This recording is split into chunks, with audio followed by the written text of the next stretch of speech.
وَإِذْ أَوْحَيْتُ إِلَى الْحَوَارِيِّينَ أَنْ آمِنُوا بِي وَبِرَسُولِي قَالُوا آمَنَّا وَاشْهَدْ بِأَنَّنَا مُسْلِمُونَ۔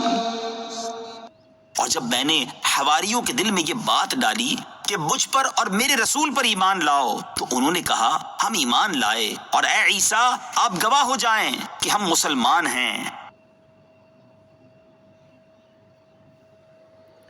حواری حضرت عیسیٰ علیہ السلام کے مخصوص اور مخلص حضرات کو کہا جاتا ہے۔ ان کے متعلق فرمایا کہ اللہ تعالیٰ نے ان کے دلوں میں اللہ اور حضرت عیسیٰ علیہ السلام پر ایمان لانے کی بات ڈال دی۔